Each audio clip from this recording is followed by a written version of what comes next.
Wapo vijana wa Jeshi la Kujenga Taifa walipewa kazi ya kujenga Ikulu yetu hapa Dodoma.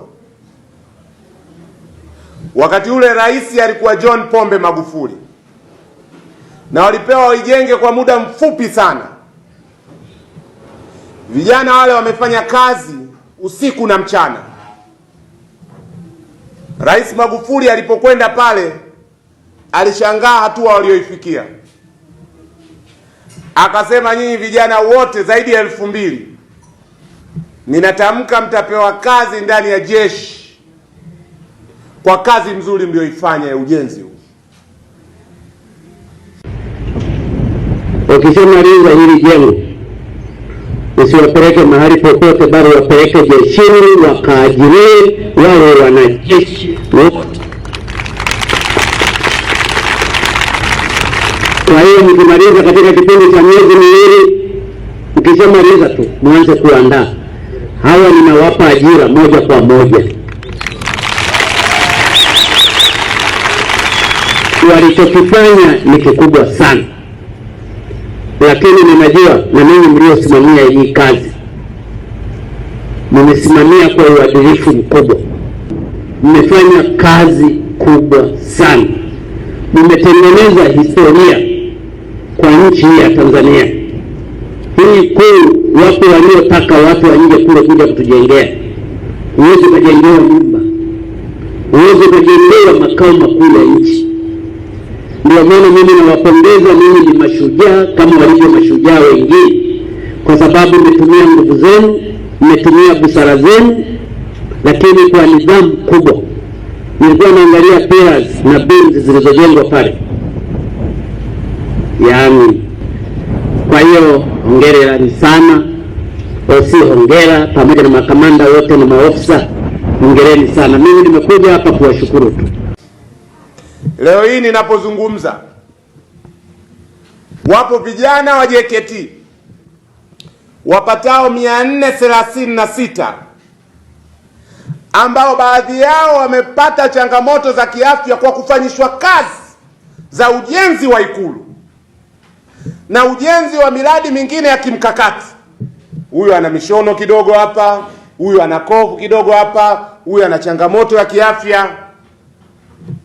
Eti serikali imeamua vijana walioahidiwa, sio na mwenyekiti wa kitongoji, sio na diwani, sio na mbunge wala mkuu wa wilaya, wameahidiwa na ofisi ya Rais wa Jamhuri ya Muungano wa Tanzania kwamba nyinyi vijana wote jeshini.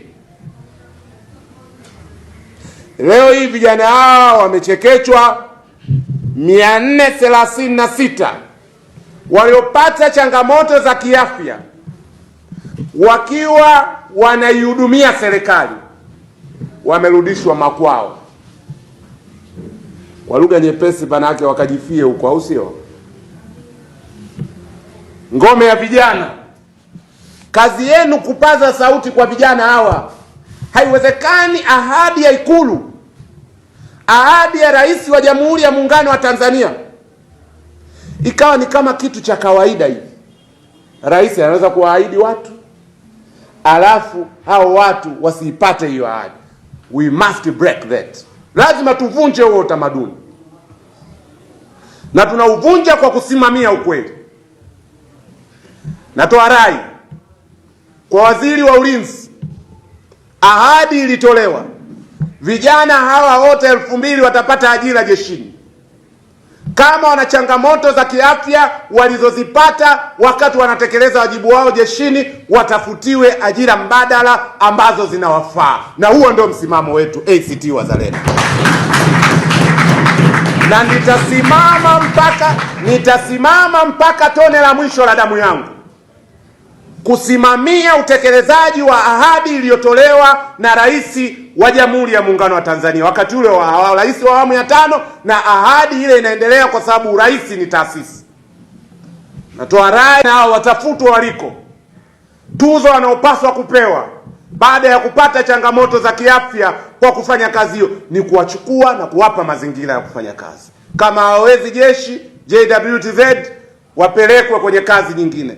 Kama haziwafaa hizo, wapewe mitaji ya shukrani kwa kazi walioifanya. Ikulu, kujenga Ikulu. Inakuwaje mtu akajenga Ikulu alafu akaachwa azulule barabarani? Haikubaliki. We can't create a nation like that. Hatuwezi kujenga taifa la namna hiyo.